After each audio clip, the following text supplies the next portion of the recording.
Welcome to our channel, where we bring you the most inspiring and life-changing stories. Today, you are about to hear a story that is not just about success. It is about struggle, pain, determination, and the power of never giving up. This is the story of a young boy who had nothing.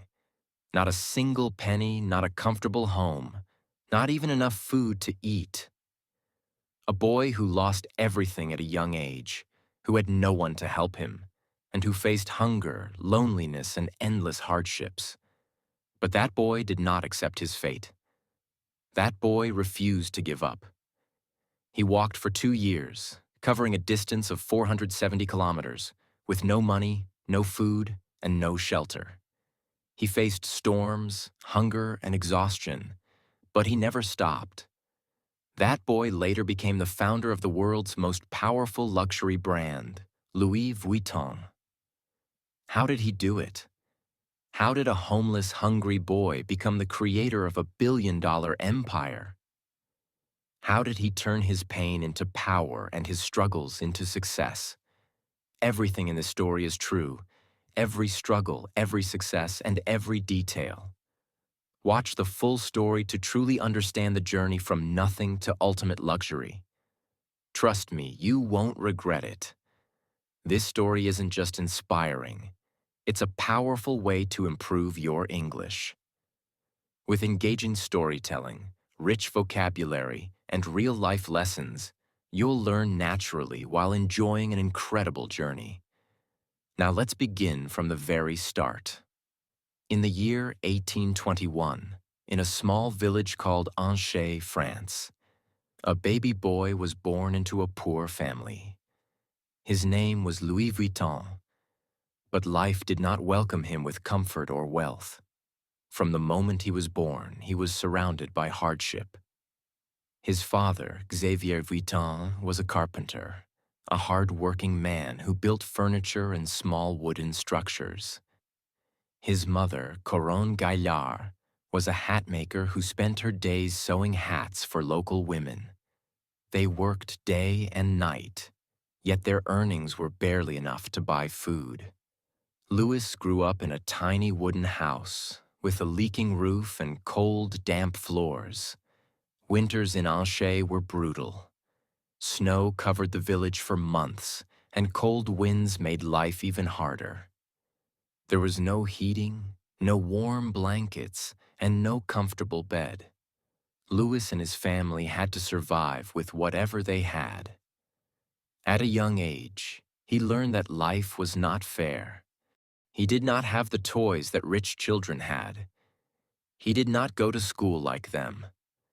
Instead, he spent his childhood helping his father in carpentry, carrying heavy wooden planks, hammering nails, and cleaning sawdust from the floor.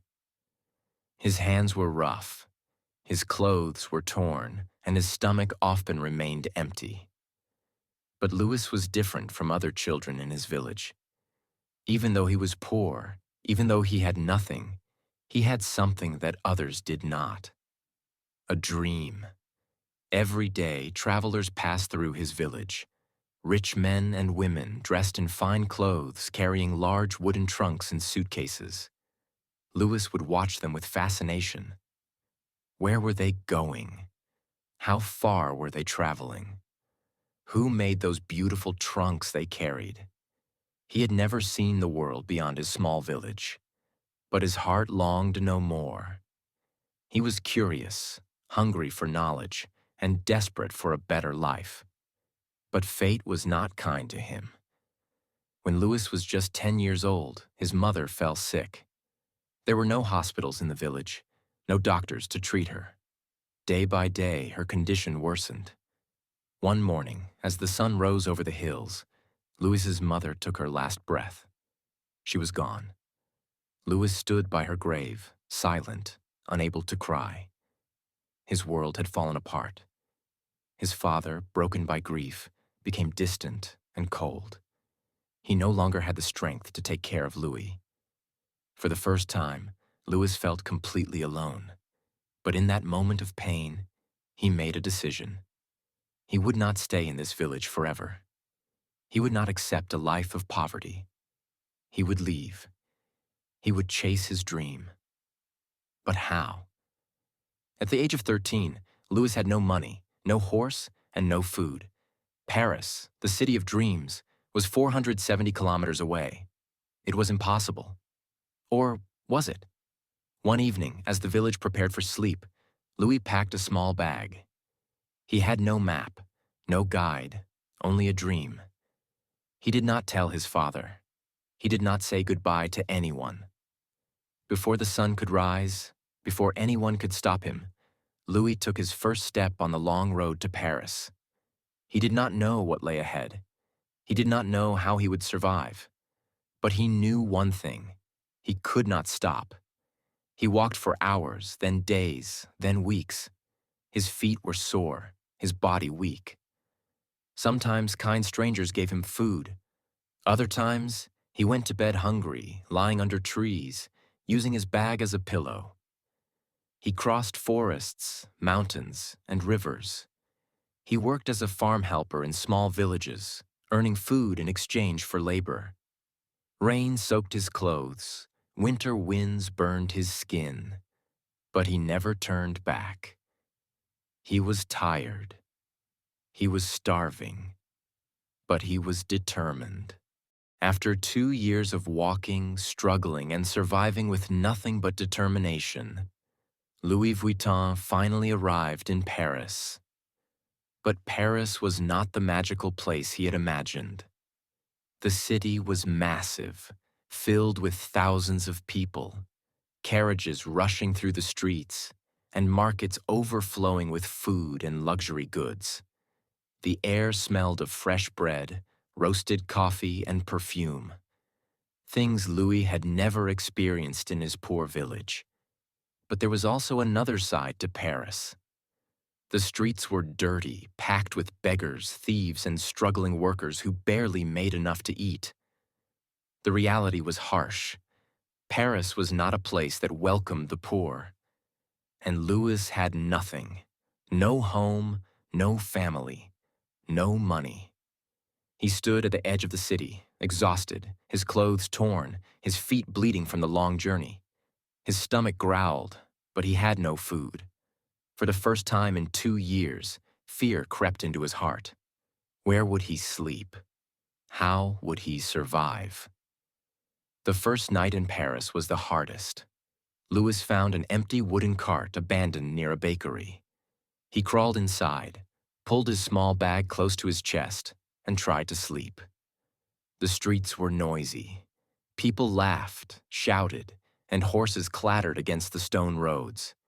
Rats scurried around, searching for food, but Louis was too tired to care. He closed his eyes, ignoring the cold wind biting his skin. The next morning, hunger forced him to wake up early. He watched as well-dressed men and women entered bakeries, buying golden loaves of bread and buttery croissants. The smell made his stomach twist in pain. He had no choice. He needed work. Louis walked from shop to shop asking for a job, but every time the answer was the same. No experience, no work, no connections, no chance, no money, no food. Paris was cruel to those who had nothing. Days passed, and Louis grew weaker. He ate scraps from the market, picking up leftover bread from the ground when no one was looking. His body ached. His clothes were dirty. He had never felt so alone. But he refused to give up. One evening, as the sun set over the city, Louis noticed a man struggling to carry a large wooden trunk into a shop. The man was sweating, his hands shaking from the weight. Without thinking, Louis ran forward and grabbed the other side of the trunk. The man looked at him in surprise but said nothing. Together, they lifted the trunk inside. The shop was unlike anything Louis had ever seen. Wooden trunks of all shapes and sizes lined the walls, some covered in leather, others decorated with brass locks and golden initials. It was a workshop, one of the finest in Paris.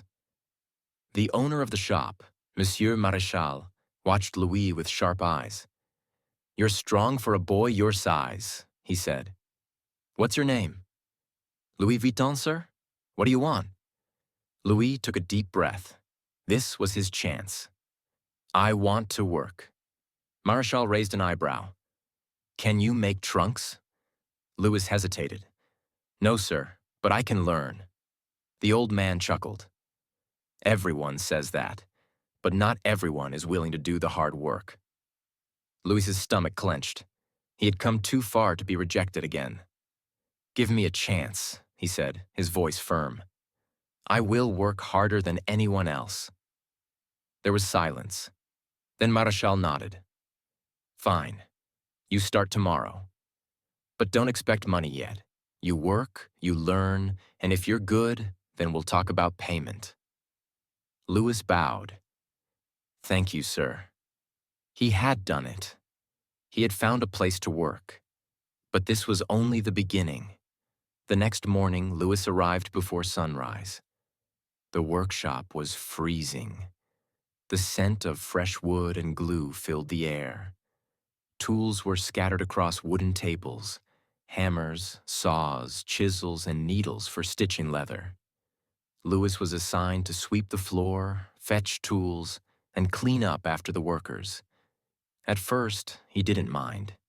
He was just happy to be inside, away from the cold streets. But weeks passed, and he was still only doing basic tasks. He wanted to build. He wanted to create. One evening, after everyone had left, Louis stayed behind. He picked up a small wooden panel and began practicing. He hammered, carved, and stitched, imitating the work he had seen during the day. The next morning, Maréchal noticed the piece. He lifted it, examining the clean edges and precise stitches. "Did you make this?" he asked. Louis nodded, nervous. Maréchal didn't smile, but he didn't scold him either. "From now on, you stay after work. I'll teach you." That night, Louis worked harder than ever. He learned how to shape wood, how to select the best leather, how to stitch with perfection. He watched the master craftsmen memorizing their every move. Months turned into years. He was no longer just an apprentice. He was becoming a craftsman, and people started to notice. By the time Louis was 20 years old, his hands were no longer those of a poor village boy.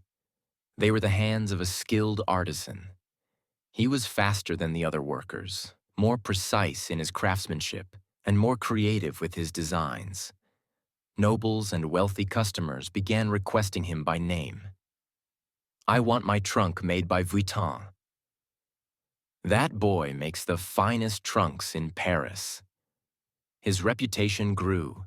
He was no longer just a poor worker. He was someone valuable. One day, a woman entered the shop. She was elegant, wearing a luxurious silk gown and a pearl necklace. But it was her name that changed everything.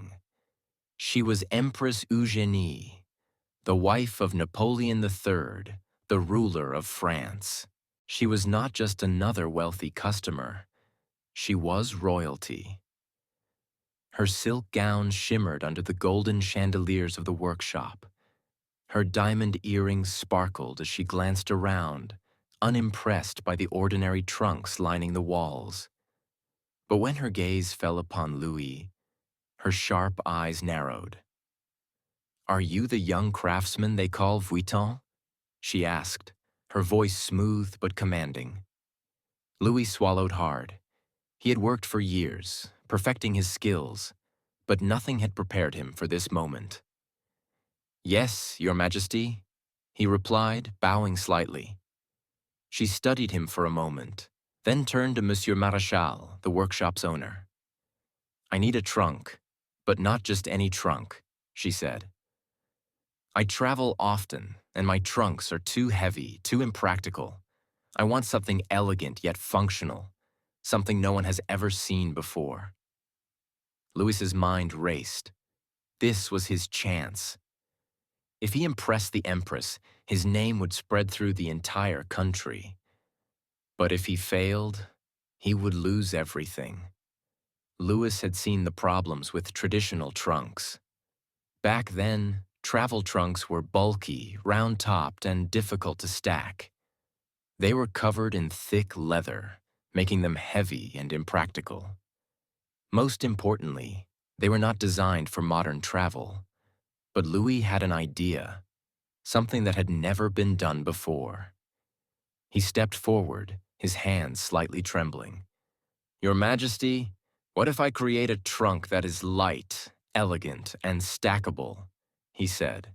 "A flat-topped trunk, covered in waterproof canvas instead of leather. It will be durable, easy to carry, and perfect for your travels." Silence filled the room. Marechal looked at Louis as if he had lost his mind. No one had ever dared to change the traditional design of a trunk. But Empress Eugénie tilted her head, intrigued. "A flat-topped trunk? Canvas instead of leather?" she repeated. "That is interesting. Can you do it?" Louis's heart pounded. "Yes, Your Majesty. I will create a trunk unlike any other." A small smile played on her lips. "Then do it, Vuitton. Impress me." For weeks, Louis worked day and night. He knew this was his moment to prove himself, not just to the Empress, but to the entire world. First, he designed the frame. Instead of using the usual thick, heavy wood, he chose poplar wood, which was lightweight yet strong. Next, he replaced the traditional rounded top with a flat surface. This simple change allowed trunks to be stacked neatly, making them perfect for long journeys. But the biggest innovation was the material. Instead of using leather, Louis experimented with a waterproof Trianon canvas, a light gray, durable fabric that resisted moisture and stains. It was unlike anything seen before. Days turned into weeks. Louis barely slept. His hands were covered in cuts and glue. He skipped meals, too focused on making the perfect trunk. When the final piece was ready, it was breathtaking. The canvas shimmered under the light, smooth and elegant. The brass locks gleamed, securing the trunk tightly. The craftsmanship was flawless. It was not just a trunk. It was a masterpiece. The day of the presentation arrived. Louis stood in the grand hall of the Empress's palace, his heart pounding. Nobles and high-ranking officials whispered as they glanced at him, unimpressed by the young craftsman in simple clothes. The Empress entered, her gown flowing behind her like water. Her eyes fell on the trunk. For a long moment, she said nothing. Then she reached out, running her fingers over the smooth canvas. She inspected the locks, the stitching, the finish. Everyone held their breath. Finally, she looked at Louis. "Vuitton," she said, "this is extraordinary." Murmurs spread through the room. Marechal, who had once doubted Louis, stared in shock. "From now on," the Empress continued, "you will be my personal trunk maker." It was done. Louis had won the trust of the most powerful woman in France. And in that moment, everything changed. The Empress's endorsement was more than just an honor. It was an opportunity. Suddenly, the elite of Paris wanted Vuitton trunks. Aristocrats, politicians, and wealthy travelers all placed orders. But there was a problem. Louis was still just a worker in Marechal's shop. No matter how talented he was, he would always be under someone else's control. He needed to break free. So, after years of loyalty, Louis made the boldest decision of his life. He left the workshop and started his own business. With the little money he had saved, about $1,000 in today's value, he rented a small space in Paris. The shop was modest, with only a few tools and a single workbench, but it was his. He hung a wooden sign outside: Louis Vuitton, Malatier, trunk maker. It was official. He was no longer just a poor village boy. He was a business owner. Starting a business was not easy. The first few months were brutal. Louis had no employees, no big factory, no safety net. Every trunk he made was handcrafted by him alone. He worked from sunrise to midnight, barely stopping to eat. And then, disaster struck. A massive war broke out in France. The Franco-Prussian War. The streets of Paris turned into battlefields. Wealthy customers fled the city, factories shut down, businesses collapsed. Suddenly, no one was buying luxury goods. Louis's shop, which had been growing, now stood empty. The orders stopped. The money stopped. He was on the edge of bankruptcy. For months, he fought to keep his business alive. He sold some of his tools, cut down on materials, and worked harder than ever. But no matter how much he tried, he was running out of time. If things didn't change soon, he would lose everything he had built. Then, just when all hope seemed lost, something unexpected happened. The war ended. And when peace returned, a new era began. People wanted to travel again. They wanted style, elegance, and innovation. And they wanted Louis Vuitton trunks. Orders flooded in.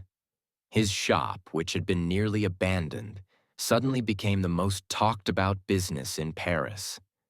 But Louis didn't just rebuild, he expanded. In 1871, he opened a brand new workshop in Agnières, just outside Paris. It was 4 times bigger than his old shop.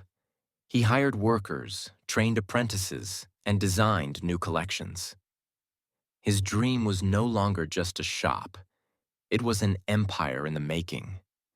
But the world was changing fast. Luxury was no longer just for royalty.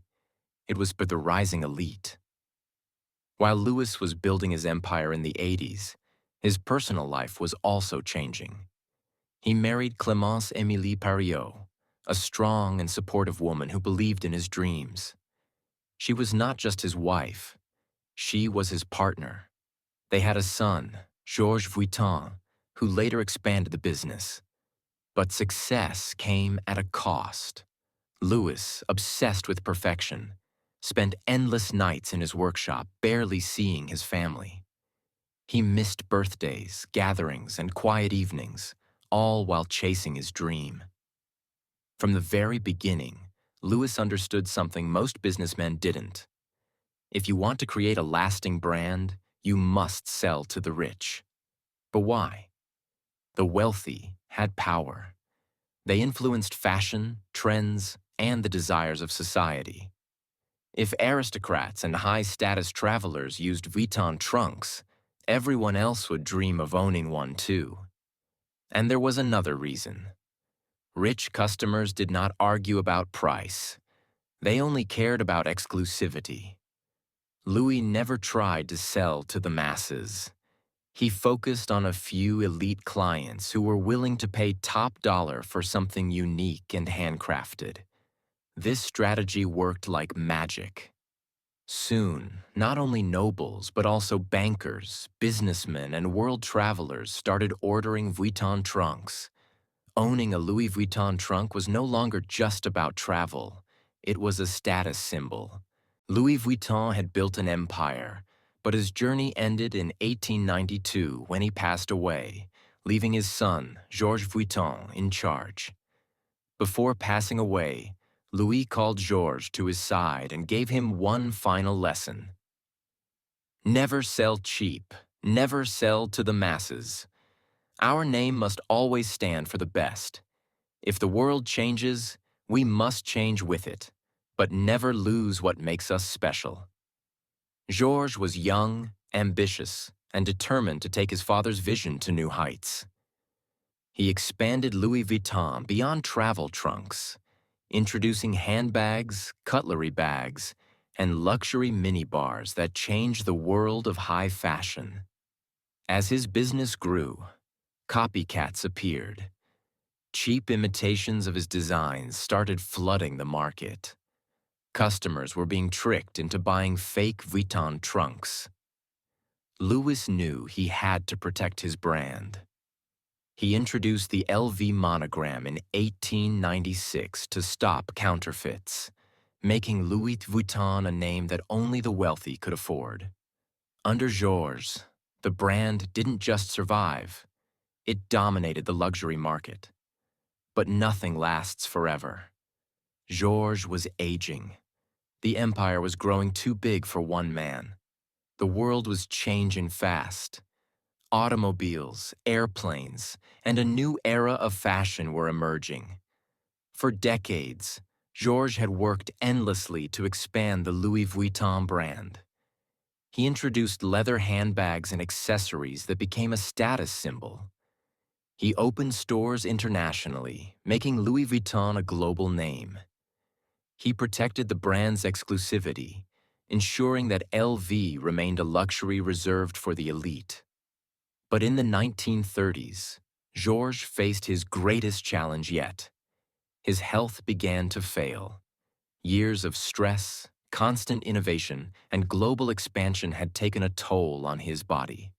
By 1936, Georges Vuitton passed away, marking the end of an era. The question now was, who would continue the empire? This was when Gaston Louis Vuitton, Georges' son, stepped forward. Gaston Louis Vuitton had grown up surrounded by luxury, design, and craftsmanship. From a young age, he had watched his father expand the brand, and now it was his turn. But the world was different now. The Great Depression, 1929 to 1939, had destroyed businesses worldwide. The rise of automobiles and airplanes meant that traditional travel trunks were losing their importance. The fashion industry was changing. People wanted more than just luxury luggage. Would Louis Vuitton survive this new era? Gaston knew that if the company didn't adapt, it would die. So he made bold moves. 1. Expanding beyond travel bags. Under Gaston, Louis Vuitton introduced small leather goods, purses, and accessories. 2. Creating luxury handbags. He focused on high-end handbags that weren't just for travel but could be used in everyday fashion. 3. Innovating in design. He experimented with new styles, making Louis Vuitton more fashion-forward.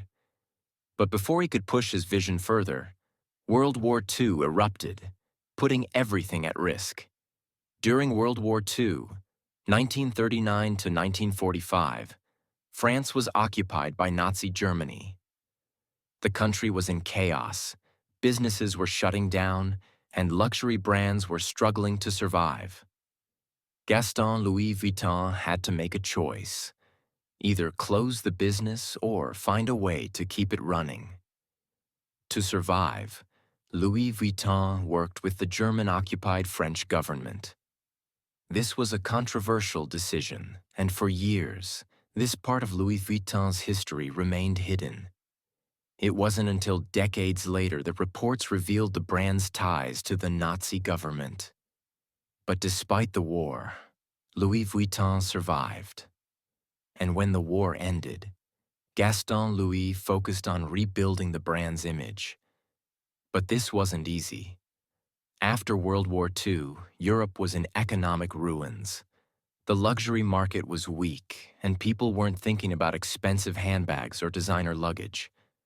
But Gaston knew one thing: the rich always find a way to stay rich. Even in difficult times, the wealthy elite still wanted luxury. So, Louis Vuitton focused on exclusive, high-quality products that only the wealthiest people in the world could afford. This strategy worked, and by the 1950s, Louis Vuitton was back on top. During this time, Louis Vuitton introduced some of its most famous handbags, including the Speedy bag, designed for fashionable women on the go; The keep-all bag, a stylish modern alternative to traditional luggage. The Noe bag, originally made for carrying champagne bottles in luxury. Louis Vuitton was no longer just a travel brand. It had become a fashion icon. But Gaston Louis was getting older.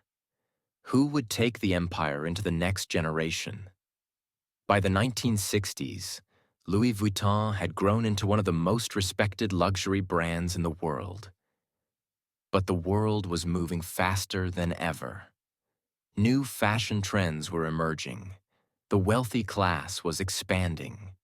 Competition in luxury was increasing. Gaston Louis knew the company needed fresh ideas. So he brought in his son-in-law, Henri Racamier, to help modernize the business. Henri was a brilliant businessman with a vision. He believed that Louis Vuitton could become bigger than ever. His goal? Turn Louis Vuitton into the most powerful luxury brand in history. And this decision would change everything. By the late 1970s and early 1980s, Louis Vuitton was already an established luxury brand, known for its exclusive luggage, handbags, and accessories. But it was still operating like a traditional family business. The world was changing, and if Louis Vuitton wanted to dominate, it needed a new strategy, a new vision, and a new kind of leadership. This was when Henri Racamier stepped in. Henri Racamier wasn't a designer, and he wasn't a traditional businessman. He was a visionary. When he took control of Louis Vuitton, he saw one thing clearly. This wasn't just a brand. It was an untapped gold mine waiting to explode into a billion-dollar empire. But there was a problem. At that time, Louis Vuitton was selling only to a small group of elite customers in Europe. It was respected but not yet a global powerhouse. So Henri made bold, risky moves that would change the history of luxury forever. 1. Expanding to the richest markets. Instead of just selling in France, he pushed into the US, Japan, and the Middle East, places where the wealthiest people in the world were hungry for luxury. 2. Raising the prices. Henri knew one thing. The more expensive an item is, the more people desire it. He increased prices to levels that only the rich could afford. A Louis Vuitton handbag wasn't just an accessory. It was a symbol of status. 3. Luxury shopping experience. Louis Vuitton stores were no longer simple shops. They became palaces of luxury where customers felt special. Every store had private shopping areas, champagne service, and VIP treatment. But this was just the beginning. Louis Vuitton wasn't trying to sell to everyone. The brand targeted the top 1% of the world. The millionaires, billionaires, celebrities, and royalty. This was why they introduced limited edition bags, exotic leather products, and even private made-to-order collections. Some of the most exclusive Louis Vuitton products included crocodile skin handbags. Some LV bags are made from real crocodile leather, which makes them extremely rare and expensive. Prices for these bags start at $50,000 and can go up to $100,000 or more. Python and ostrich skin bags. These bags are handcrafted using python, ostrich, and other exotic skins, making them not just accessories but collector's items. Custom mini bars and cutlery bags. Louis Vuitton even introduced luxury mini bars and cutlery bags for the ultra-rich, designed to be used in private jets and yachts. These items could cost hundreds of thousands of dollars. Unzippable travel trunks. One of the most iconic LV products is the custom-made travel trunk, which can cost up to $500,000 depending on the customization. But there was one problem. When a brand becomes too exclusive, counterfeiters start trying to copy it. As Louis Vuitton's popularity grew, fake LV bags flooded the market. In the 1980s, knockoff versions of Louis Vuitton handbags were being sold on the streets of Paris, New York, and Tokyo. This was a huge threat to the brand's image. If everyone had a Louis Vuitton bag, it wouldn't be special anymore. So Henri Racamier launched one of the biggest anti-counterfeiting campaigns in history. Louis Vuitton hired special teams of investigators to track down and shut down counterfeit factories. They worked with governments to pass strict anti-counterfeiting laws. They introduced special security features in their products to make them harder to fake. But Henry knew that to truly dominate the market, Louis Vuitton needed to become more than just a luggage brand. So he made a historic move. In 1987, Henri Racamier made a game-changing decision. He merged Louis Vuitton with Moet and Chandon, a luxury champagne brand, and Hennessy, a premium cognac brand, to create LVMH, Louis Vuitton Moet Hennessy. This was brilliant because now Louis Vuitton wasn't just a fashion house, it was part of the world's biggest luxury group. With this merger, LVMH controlled dozens of luxury brands, expanded into fashion, jewelry, cosmetics, and alcohol, became the richest luxury company in the world. But Henri Racamier didn't get to enjoy his empire for long. As LVMH grew, a new player entered the scene, a young businessman named Bernard Arnault. Arnault was hungry for power. He saw that LVMH was a golden opportunity, and he wanted to take control. In 1989, he used aggressive business tactics to push Henri Racamier out and took full control of LVMH. This move was controversial, but it made Bernard Arnault the most powerful man in luxury fashion. Once he had full control, Bernard Arnault transformed LVMH into a financial powerhouse. He expanded into new markets like China, Russia, and India. He bought luxury brands like Dior, Givenchy, and Fendi, making LVMH the most powerful fashion group in the world. He introduced super high-end products with prices reaching millions of dollars. Today, under Bernard Arnault, LVMH is worth over $500 billion, making it the richest luxury company in the world. Arnault himself is often ranked as the richest person on earth, with a net worth of over $200 billion. Today, Louis Vuitton represents exclusivity. Owning an LV bag means you've made it in life. Luxury craftsmanship. Every Louis Vuitton product is handmade by the best artisans in the world. A status symbol. Whether it's a handbag, luggage, or a custom minibar, Louis Vuitton is the ultimate sign of wealth.